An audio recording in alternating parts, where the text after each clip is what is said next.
स्वरूप बोध की मस्तानगी इति गुरुवचनाच्छ्रुति प्रमाणात् परम अवगम्य सतत्वमात्मयुक्त्या प्रशमित कर्ण समाहितात्मा कुचित चलाकृत रात्मतिष्ठितो अभूत इति गुरुवचनात् श्रुत प्रमाणात् परम अवगम्य सतत्वम आत्मयुक्त्या प्रशमित कर्ण समाहितात्मा कुचित अचल आकृति आत्मनिष्ठतः अभूत इति।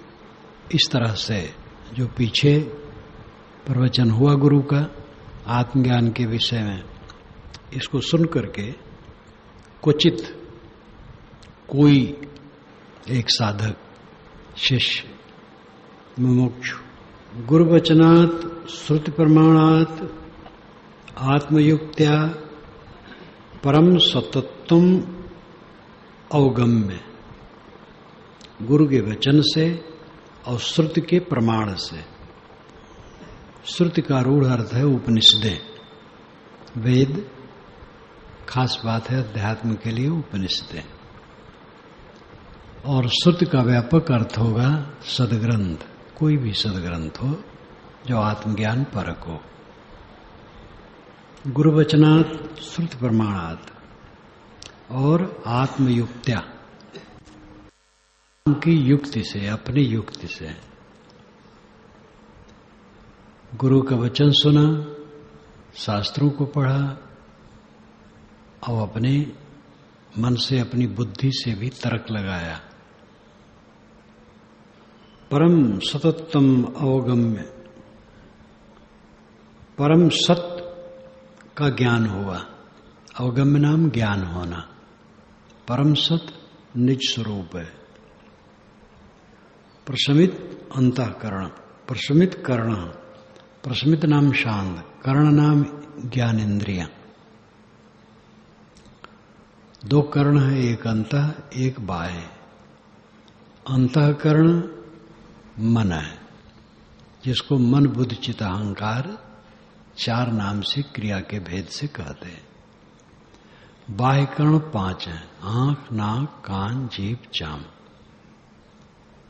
प्रशमित अंतःकरण, प्रशमित कर्ण, कर्ण प्रशमित है, इंद्रियां, ज्ञान इंद्रियां शांत है। समाहित आत्मा, आत्मा का अर्थ यहां अंतःकरण है। आत्मा शांत है, यानी अंतःकरण शांत है। मन भी शांत है, इंद्रियां भी शांत हैं। अचल आकृति, और कैसे बैठा है? अचल आकृति से, बिना हिले डुले। आत्मनिष्ठतः अभूत, आत्मनिष्ठा में अभूत स्थित हो गया। अभूत प्राप्त होना, भूत सत्य को कहते हैं, भूत प्राप्त को भी कहते हैं। अभूत तन्मय हो जाना। ये सब का अर्थ हुआ कि इस प्रकार कोई साधक जब ये सारा ज्ञान का विषय सुना, तो सुनने के बाद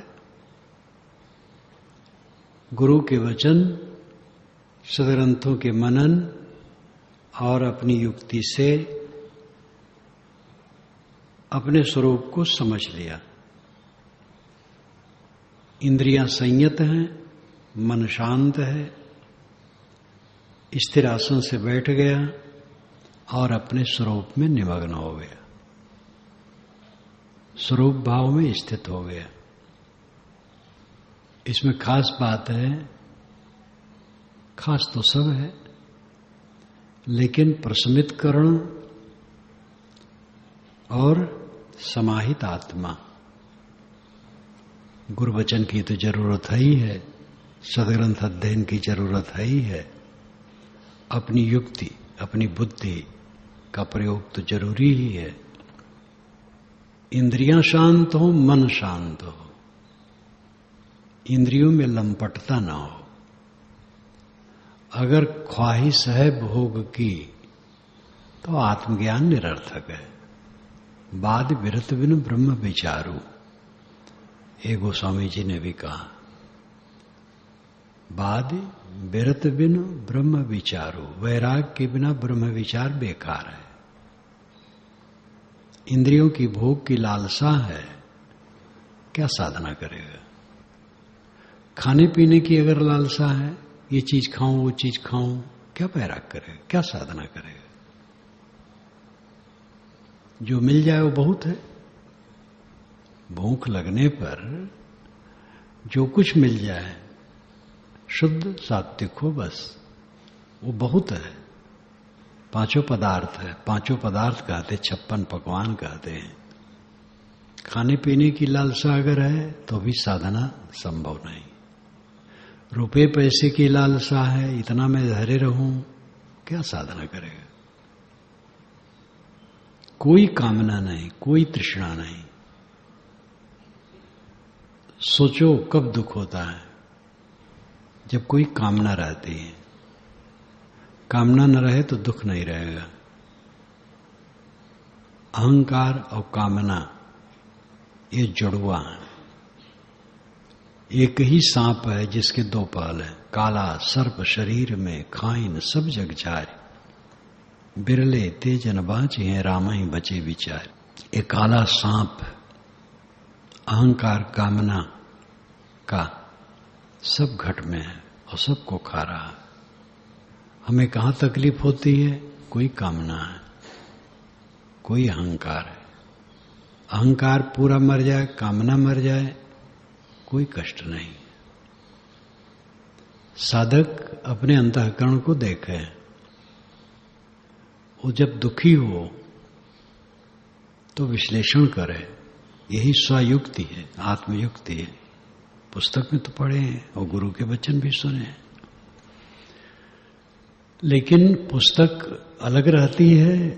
जब पढ़ते हैं तब पढ़ते हैं, गुरु जब संत जन कहते हैं तब कहते हैं, सुनते हैं। सब समय तो आत्मयुक्ति ही काम देगी। किसी समय मन पीड़ित है, आत्मविश्लेषण करो, क्यों पीड़ित है? कुछ कामना है, समझ में नहीं आता है, पर्दे पर पर्दा है। कामना निश्चित कामना है तब पीड़ा है, नहीं तो पीड़ा होगी ही नहीं। अहंकार है। तो प्रशमित कर्ण और समाहित आत्मा, ये दोनों की बड़ी आवश्यकता है। तृष्णा हर जगह अपना स्थान बनाती है, हर जगह। धर्म प्रचार, सत्य बता दो सबको। कौन सबको बता पाया आज तक? कौन ऐसा महापुरुष है जिसने दुनिया भर में धर्म का प्रचार कर दिया हो, सबको जगा दिया हो? कोई नहीं हुआ। यूरोप के डेविड ह्यूम का वर्णन बड़ा अच्छा आता है। वह स्वयं ईसाई थे, लेकिन महान विचारक थे। ईसाइयत के भी पक्षपात से परे थे। और उन्होंने जो 4-6 पुस्तकें लिखी, अत्यंत क्रांतिकारी थी। तो उनके मन में होता था कि देखूं जगत में परिवर्तन क्या हो रहा है। होता क्या था, वो स्वयं अपना उन्होंने मजाक किया। वृद्ध थे, शरीर छूटने का टाइम था, मित्र आए मिलने के लिए। तो उन्होंने विनोद में कहा कि यमराज नौका लेकर के खड़ा है और कहता आओ बैठो, बैतरणी पार करो। मैं कहता हूं थोड़े दिन के लिए मुझे छोड़ दीजिए, देख लो जरा जो मैंने लिखा है उसका क्या प्रभाव लोगों में होता है। यमराज कहता है महत्वाकांक्षी, तेरी सारी आकांक्षा मिथ्या है। अरे तू हजारों बरस यहां रहे तो भी दुनिया ऐसे ही रहेगी। चल बैठ, बैतरणी पार हो। वहां की भाषा कुछ अलग है, मैं अपनी भाषा में कहा हूं यमराज बैतरणी, लेकिन बात वही है। रूपक हर जगह वही है। बातों को समझाने के लिए स्थूल रूपक हर जगह करीब करीब वही है। सबसे बड़ा काम है हरदम मन शीतल रहना। सबसे बड़ी उपलब्धि है मन द्वंद्व रहित रहना, प्रशांत। ये हमारी उपलब्धि है। बढ़िया बढ़िया खाना उपलब्ध नहीं है, बढ़िया बढ़िया पहनना, रुपए पैसे मान बढ़ाई पद प्रतिष्ठा नहीं, और वैभव प्राप्त करना, बड़ा हो जाना, दिखाना कि हम कुछ हैं, ये सब बालकपन है। इसलिए इसके लिए समाहितकरण और अंतःकरण दोनों बहुत जरूरी है। इंद्रियां बस में हो, मन बस में हो। स्वामी जी ने इसमें सर्वांग कहा।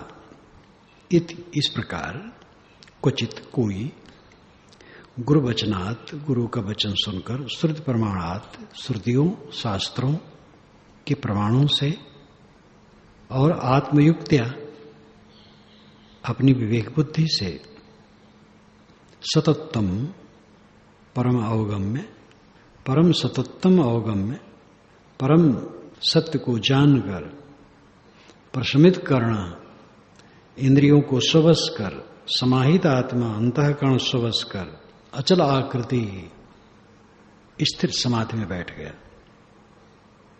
आत्मनिष्ठतः अभूत स्वरूप में स्थित हो गया। किंचित कालम समाधाय परे ब्रह्मणि मानसम वित्थ्याय परमानंदादिदम वचनम अब्रवीत। किंचित कालम समाधाय परे ब्रह्मणि मानसम। मन को परब्रह्म में किंचित काल डुबा दिया। किंचित काल यानी कुछ समय। वह साधक जब ध्यान में बैठा तो मानसम परे ब्रह्मणि समाधाय, अपने मन को परब्रह्म में डुबा दिया। परब्रह्म आत्मा है, स्वरूप। वित्थाय परमानंद, परमानंदात इदम, इस परमानंद से जब उठा, व्युत्थाय नाम उठना, वचनम अब्रवीत, वचनम अब्रवीत, वचन बोला। कुछ समय स्वरूप में लीन होकर जब समाधि से उठा तब वह इस प्रकार बोला। क्या बोला? बुद्धिर विनष्टा गलिता प्रवृत्तिर ब्रह्मात्मनोरेक तयाधिगत्या निदम न जाने किम वा कियद वा सुखमस्त पारम। बुद्धि विनष्टा, बुद्धि विनष्ट हो गई। गलिता प्रवृत्ति, प्रवृत्ति गलित हो गई। बाहर के जो रुझान थे एकदम समाप्त हो गई। कब? ब्रह्मात्मनो एकतया अधिगत्या, ब्रह्म और आत्म की एकता का जब बोध हुआ, इस भाव में जब स्थित हुई।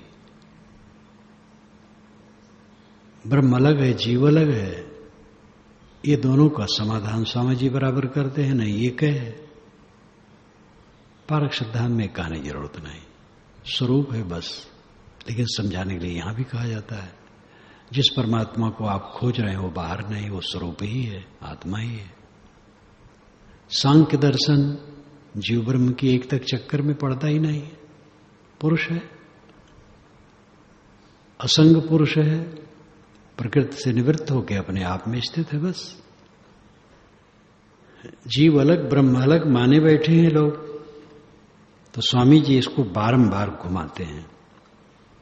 ब्रह्मात्मनो एकतया अधिगत्या, जब ब्रह्म और आत्मा की एकता का बोध हो गया, अनुभव हो गया, तब बुद्धि विनष्टा गलिता प्रवृत्ति, बुद्धि विनष्ट हो गई, प्रवृत्ति गलत हो गई।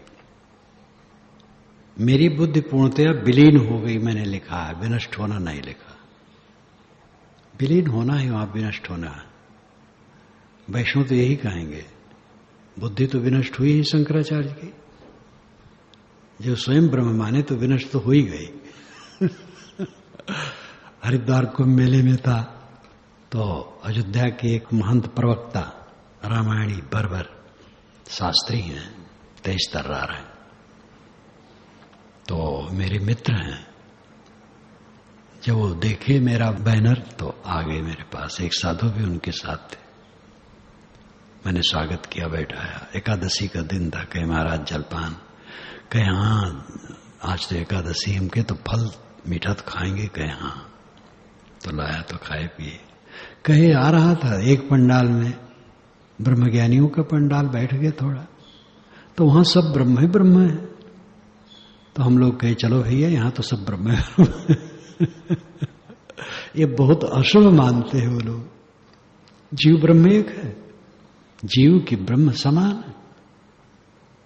गोस्वामी जी ने भी कहा है जीव ब्रह्म के समान हो सकता है। परिच्छिन्न जड़ जीव, जीव की ईश समान है। माया बस परिच्छिन्न जड़, जीव की ईश समान है। माया के बस परिच्छिन्न है, टूटा हुआ है, जड़ है, मूढ़ है। जीव ईश्वर के समान हो जाएगा। तो ये बात तो सुनना भी नहीं चाहते हैं। अगर वैष्णव ये पढ़ेंगे तो कहेंगे बुद्धि विनष्टा। बिल्कुल ठीक कहते शंकराचार्य, उनकी बुद्धि विनष्ट तो हो ही गई जब वो कहे कि मैं ब्रह्म हूं। लेकिन इस प्रकार कोई मजाक उड़ाए किसी का तो गंभीर नहीं है।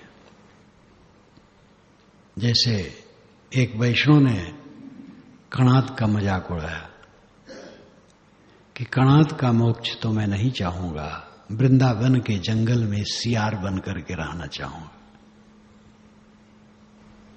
वृंदावन में भगवान की भक्ति है और कणाद का मोक्ष इसमें आनंद ही नहीं है। और इसी प्रकार श्री हर्ष जैसे विद्वान ने कह डाला कि ये तो गौतमम तम वेत्तेव यथा तथा विसा। गौतम को कहा कि उसका मोक्ष तो आनंद रहित है। गौतम है ना, गौ बैल, और तम नाम अधिक, पक्का बैल है। यथा नाम, जैसे नाम है वैसे है। मैंने कबीर दर्शन में दोनों की मैंने आलोचना की कि ये पक्षपात पूर्ण, इस प्रकार सांप्रदायिकता में लिप्त होकर के किसी की परिभाषा कभी भी उचित नहीं हो सकती। तब मैंने उपनिषदों का उदाहरण दिया। उपनिषद अंत में क्या कहती है? आनंद इत्यादि का वर्णन औपाधिक है। देहातीत अवस्था में यह सब वर्णन असंभव है। इसलिए वेदांत भी वही कहता है, सांख्य भी वही कहता है, वैशेषिक न्याय भी वही कहता है। लेकिन लोग तल में नहीं जाते हैं। सांप्रदायिकता में लिप्त होकर के एक दूसरे की बुराई करते हैं और इससे सामान्य जनता के चित्त में निष्ठा घटती है कि ये लोग लड़ाकू आपस में लड़ते रहते हैं। बुद्धि विनष्टा गलता प्रवृत्तिर ब्रह्मात्मनो एकतया अधिगत्या। ब्रह्म आत्मा एक ही है, ऐसा जब अनुभव हुआ, और ये परम सत्य है। आत्मा के अलावा कौन ब्रह्म मिलेगा? आज तक किसी को एक मिला है? ये पुराणों और महाकाव्यों के बहकावे में कोई न पड़े कि ये सब मिलेंगे कुछ। और ऐसे ही महापुरुष लाओ त्से, कल भी मैंने कहा था, चीन में बहुदेववाद, सबके अलग अलग ईश्वर रट रहे थे।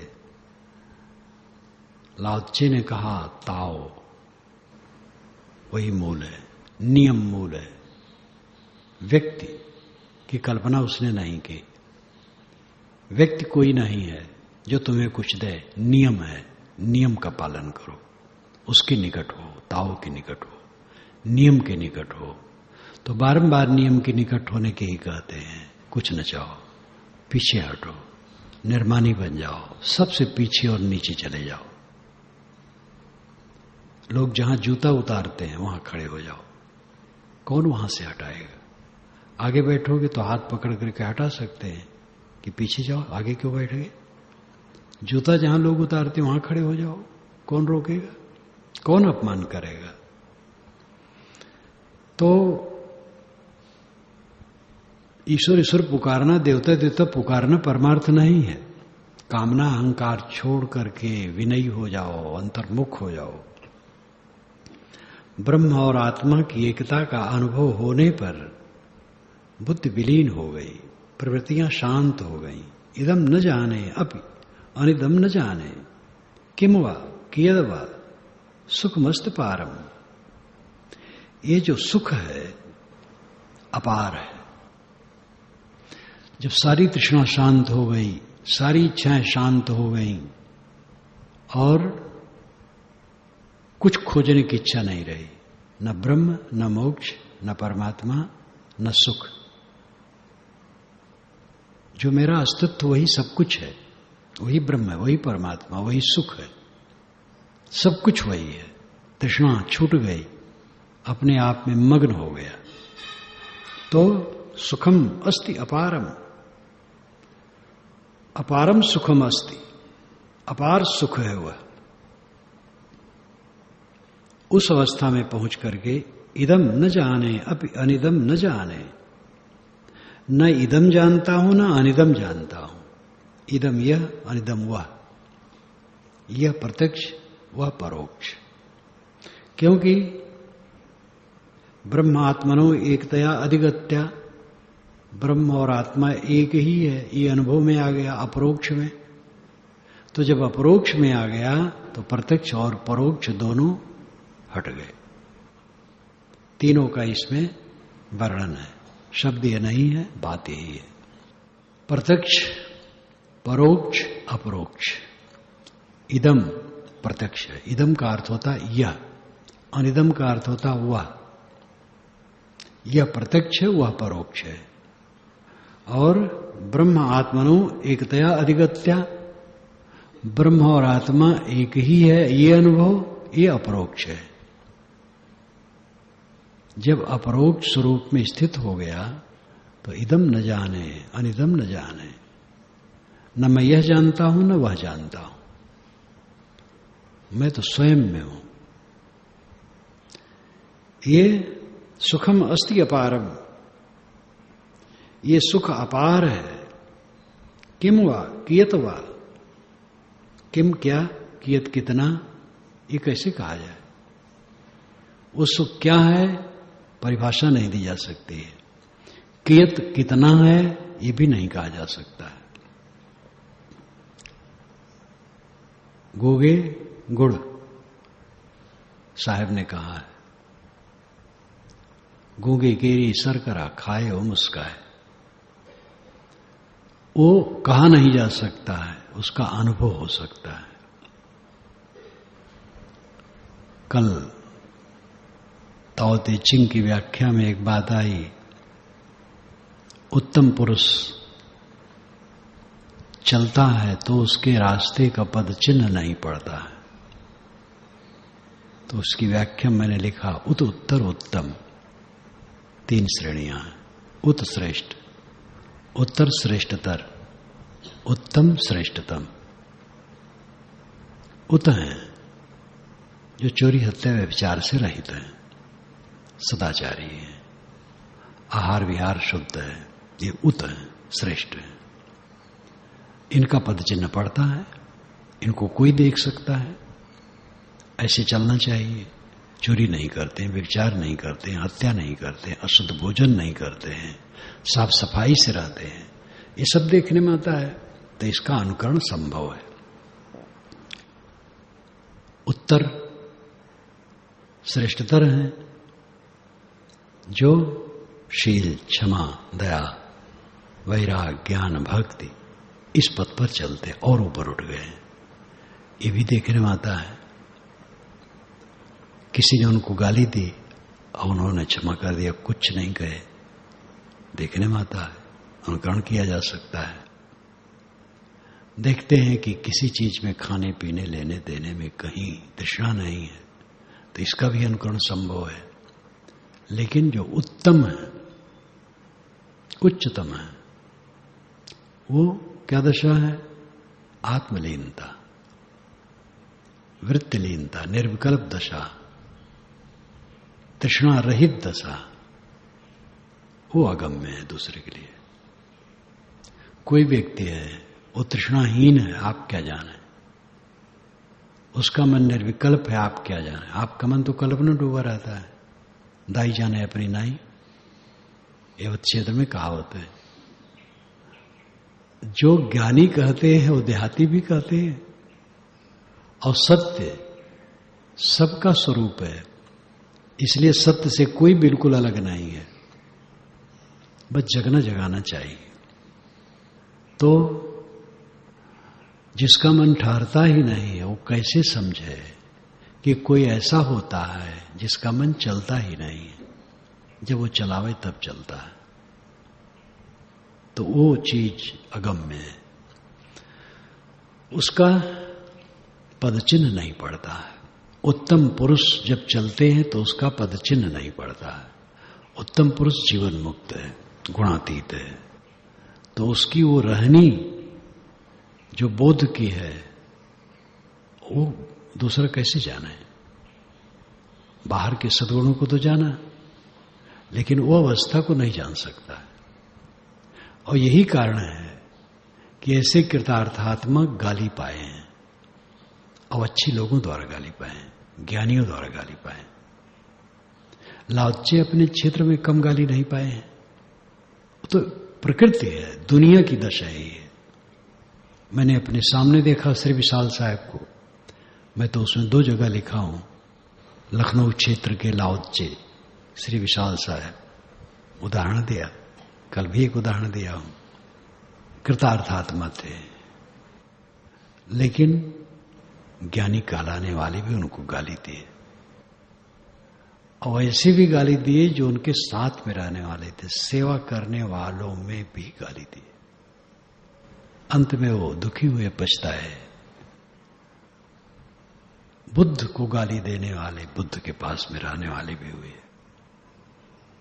महावीर को, नाम एक को क्या लिया है, तो संसार की प्रकृति है, समझ सब कहां पाते हैं।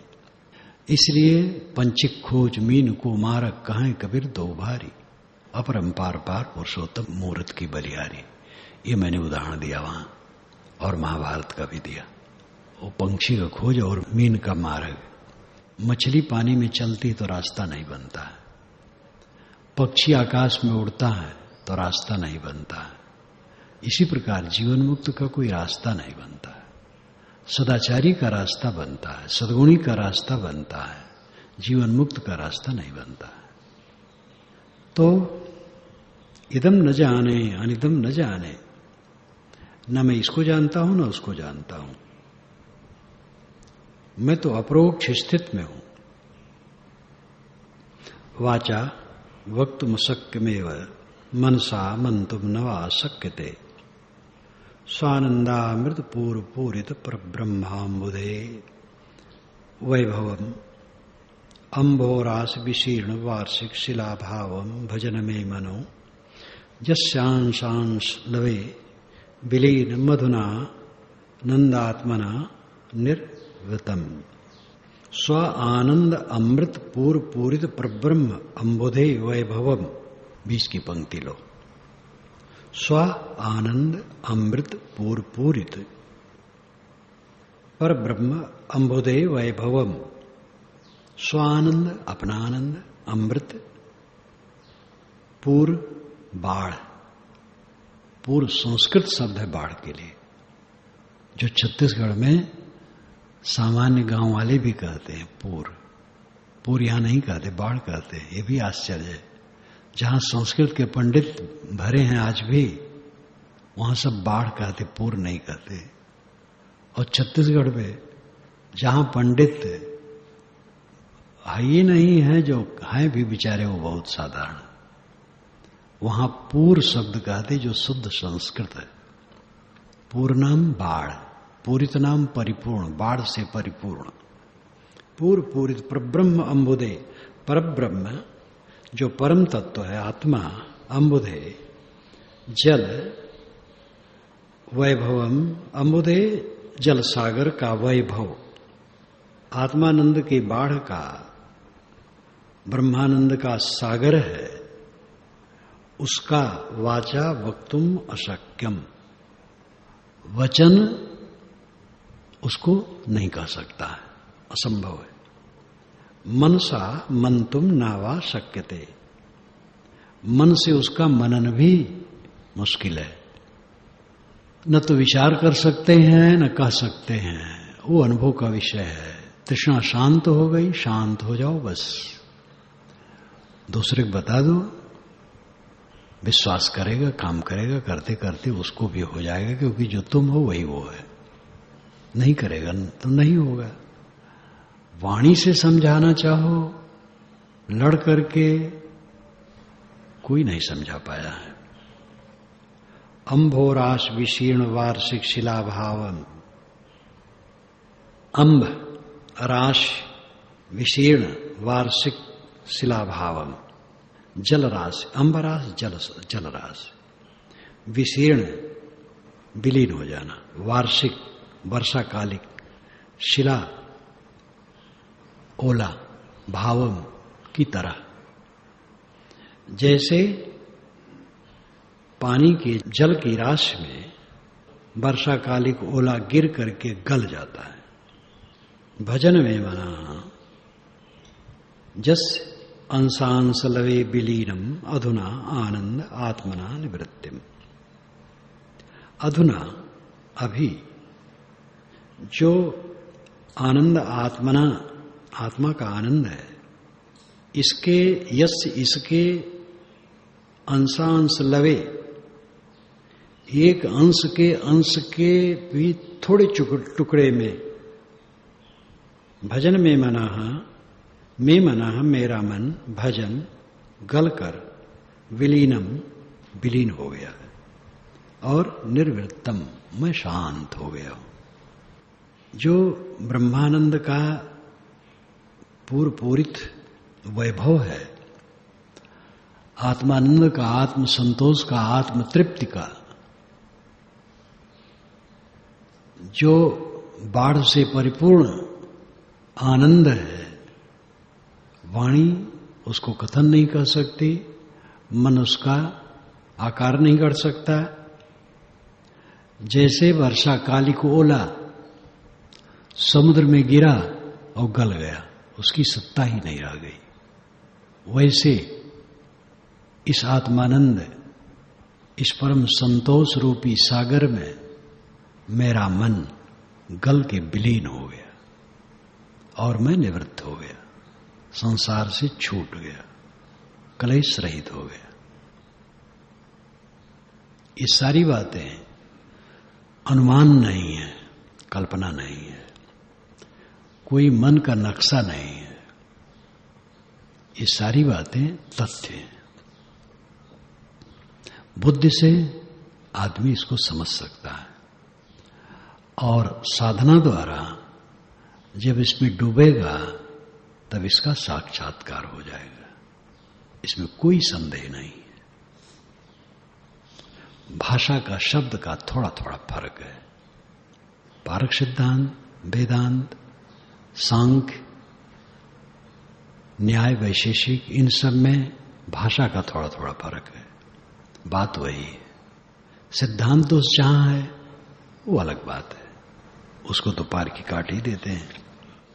क्वागतम केनवानीतम कुत्र लीनमिदम जगत अधुनयो मया दृष्टिम नास्ति किम महदद्भुतम। इदम जगत, पहली पंक्ति के अंतिम दो पद लो पहले। इदम जगत, यह जगत, क्वागतम कहां गया, केनवानीतम व अथवा केननीतम कौन ले गया इसको, इस संसार को कौन उठा ले गया। कुत्र लीनम, ये कहां लीन हो गया। अधुना यो मया दृष्टिम, अभी अभी तो मैं इसको देखता था। नास्ति, क्या ये नहीं रह गया। किम महत अद्भुतम, ये महान अद्भुत है, क्या ये आप नहीं रह गया। अभी अभी जो संसार मेरे सामने था वो कहीं दिखाई नहीं देता है। वो कहां गया, कौन ले गया, कहां लीन हो गया? बड़ा आश्चर्य है। ये बोध भाव में स्थित होकर के बोधवान कहते हैं, स्वरूप भाव में लीन होकर के कहते हैं। जगत जगत में है, जगत सब समय है। इसलिए अद्वैत वेदांती जगत तीनों काल में नहीं है, इस जोश में फिर इन पदार्थों की ऐसी व्याख्या करने लगते हैं जो कभी समझा नहीं पाते। इसलिए स्वामी शंकराचार्य भी इसको नहीं समझा पाए। माया नहीं है, माया है ही नहीं। इसको समझाते समझाते स्वामी जी थक गए। लेकिन माया तो है ही, तभी उसके पीछे पड़े हैं कि नहीं है। स्वप्न के समान है, सपना भी तो है ही, सपना का अस्तित्व तो है। सपना काल में हम सपना देखते हैं। तीनों काल में जगत नहीं है, इस बात को सिद्ध करने के लिए कई प्रमाण हैं। लेकिन सब प्रमाणों में प्रमाण मुख्य क्या है? सपना। जगत ब्रह्म की एकता में जगत तीनों काल में नहीं है।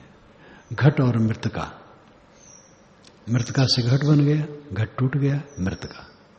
ब्रह्म से जगत बन गया और जगत ब्रह्म है, तो कारण कार्य व्यवस्था हो गई। ये तो सांख्य दर्शन आ गया। वेदांत कहाँ रहा? सांख्य कहता प्रकृति से जगत बनता है और जगत प्रकृति में लीन हो जाता है। आप भी कहते ब्रह्म से जगत बनता है, उसमें लीन हो जाता है, तो सांख्य दर्शन आ गया।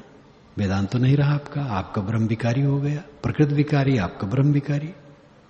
तो कहते नहीं नहीं, ये नहीं, सपना है। सपना में कुछ होता नहीं, आभास होता है। जैसे जगत आभास होता है, तो सपना तो जागृत सापेक्ष है। जागृत में जो देखा गया है उसी के संस्कार सपना में आते हैं। तो कहते नहीं, जागते कितनी चीजों को हम नहीं देखते, वो सपना देखते हैं। ऐसे हम हमारे ब्रह्मवादी मित्र गोंडा क्षेत्र में मिले, तब बात हो तो कहें नहीं स्वामी जी, कई बात हम नहीं देखे हैं लेकिन सपना में देखते हैं। हम कहे आपकी पेटी में जो सामान नहीं है वो आप उसमें से निकालते हैं। तब क्या कहें बेचारे? हम कहे आप देखे सुने भोगे हैं, भूल गया है, उसी का सपना होता है। तो मनोविज्ञान है। आजकल तो मनोविज्ञान काफी बढ़ा चढ़ा है।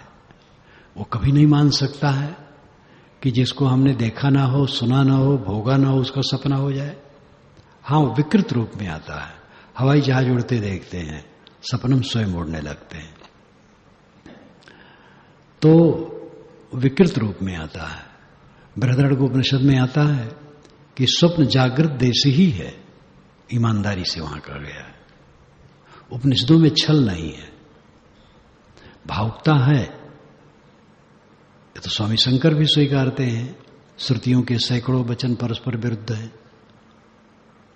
तो भ्रांतियां हैं, लेकिन वो छल ही नहीं है। अपनी बात को छल से सिद्ध नहीं करते हैं।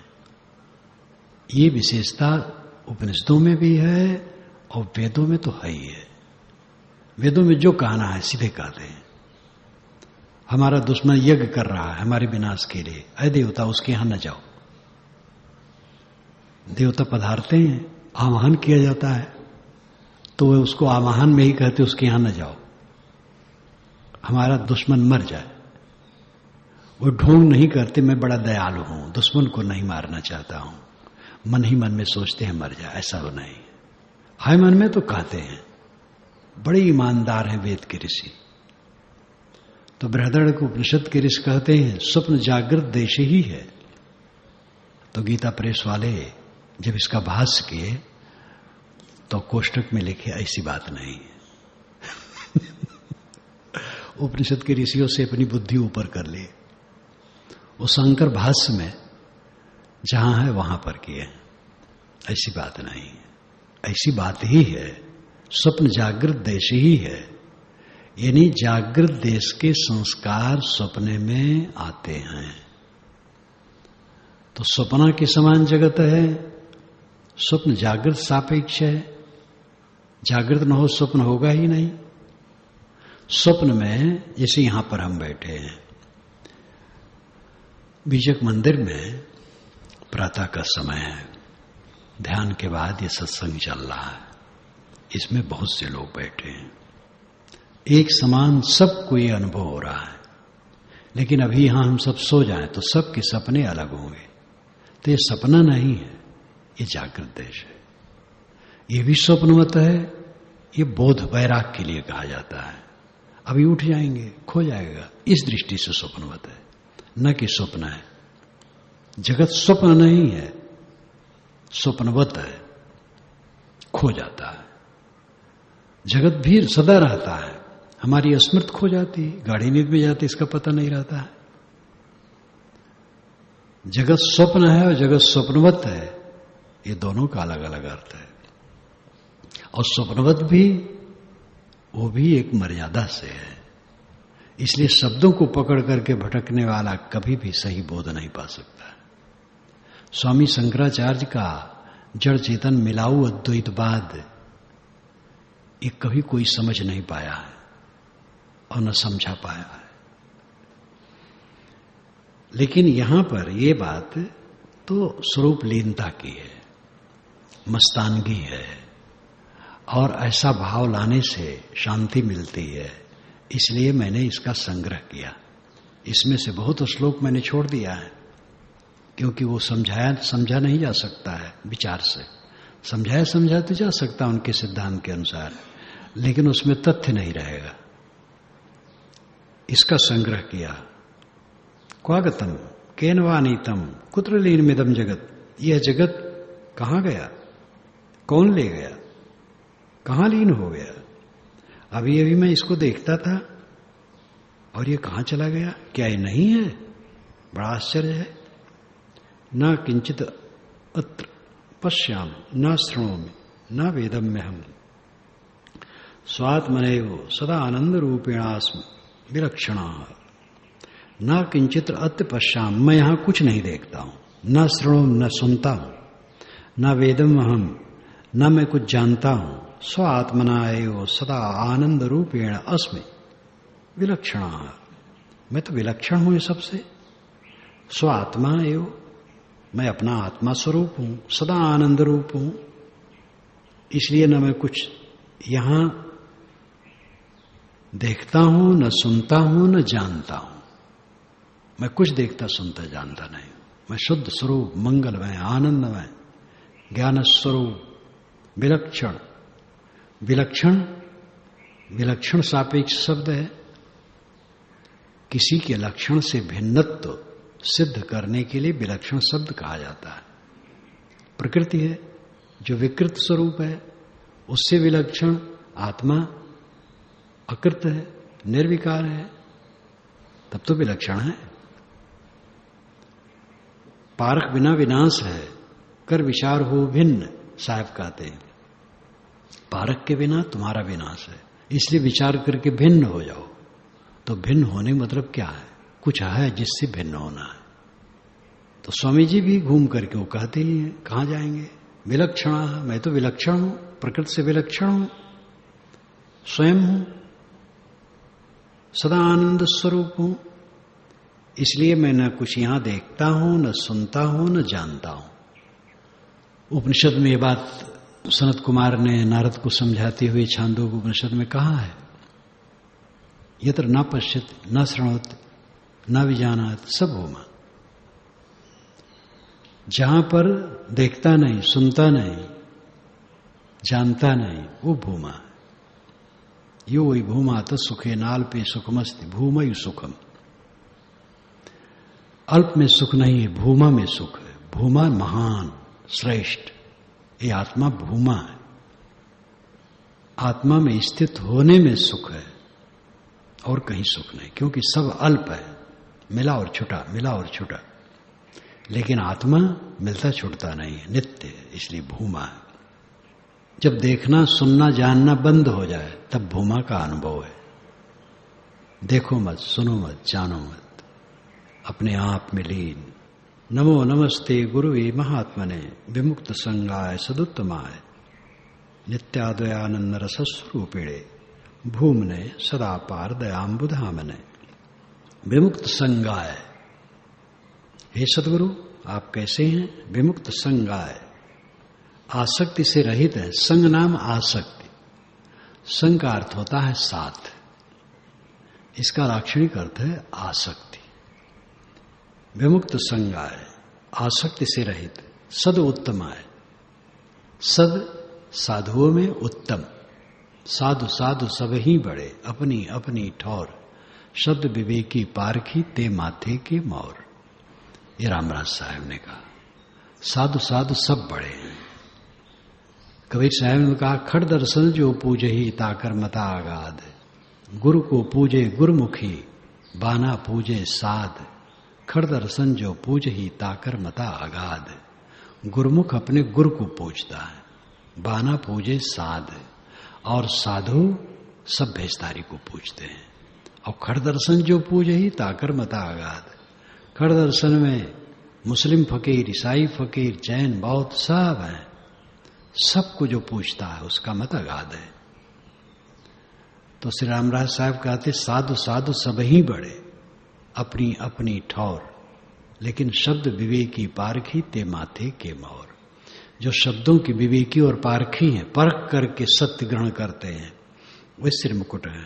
तो सद उत्तम है, साधुओं में जो उत्तम है। विमुक्त संगाय सद उत्तमाय, जो आसक्ति रहित है, साधुओं में उत्तम है। नित्य अद्वै आनंद रस रूपिणे, नित्य आनंद रस रूप है।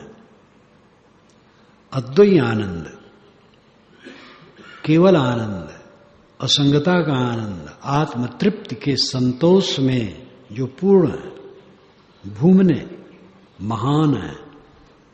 सदा अपार दया अम्बुधामने, सदैव अपार दया अम्बुधामने। अम्बु जल, धामने घर, सागर।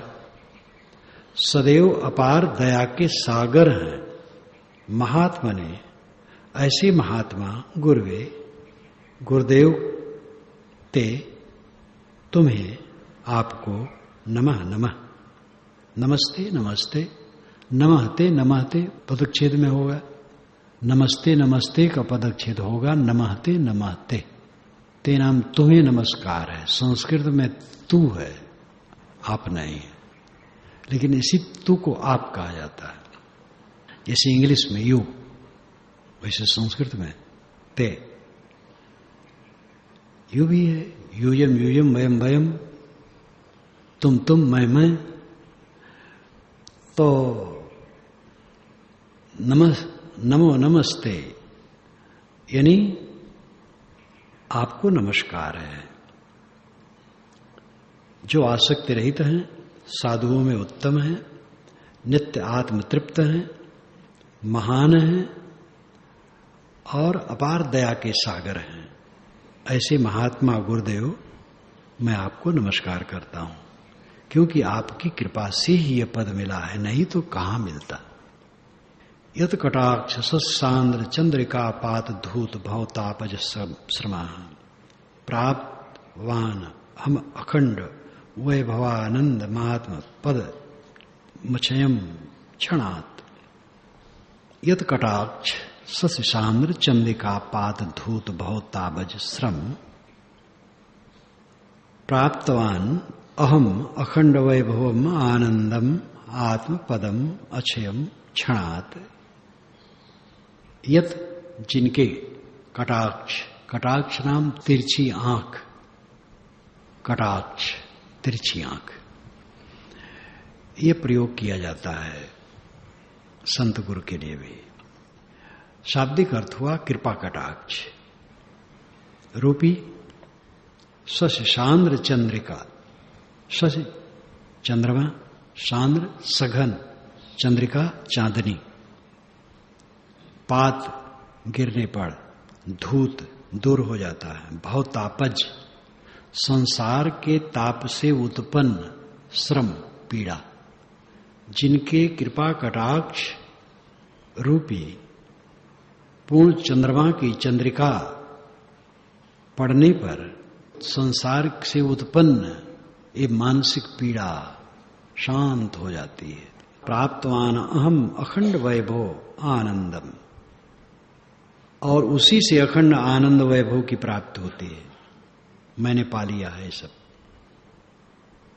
क्षण मात्र में जिनके कृपा कटाक्ष से क्षणात् अखंड वैभव आनंदम आत्मपदम अक्षयम, क्षणात् क्षण मात्र में प्राप्तवान प्राप्त कर लिया। सद्गुरु की कृपा कटाक्ष ससांद्र चंद्रिका, सघन चांदनी का चांद है, और उसके पड़ने पर, पात पड़ने पर धूत भाव तापस श्रम, जो भव भव तापस श्रम, भव नाम संसार, तापज ताप से जन्मा, श्रम है पीड़ा है। संसार के ताप से जन्मी पीड़ा, संसार का ताप क्या है? राग द्वेष, इससे जन्मी पीड़ा जो मानसिक क्लेश है, धूत दूर हो गया। सद्गुरु की कृपा कटाक्ष रूपी सघन चंद्रिका से, चांदनी से, उसके पड़ने से संसार का ताप हमारा शांत हो गया। और अहम मैं अखंड वैभव आनंदम आत्मपदम अक्षयम प्राप्तवान, मैं अखंड आनंद वैभव को प्राप्त कर लिया, जो अक्षय है, जो आत्मपद है। सद्गुरु की कृपा कटाक्ष से परमानंद को पा लिया और संसार का ताप मेरा शांत हो गया।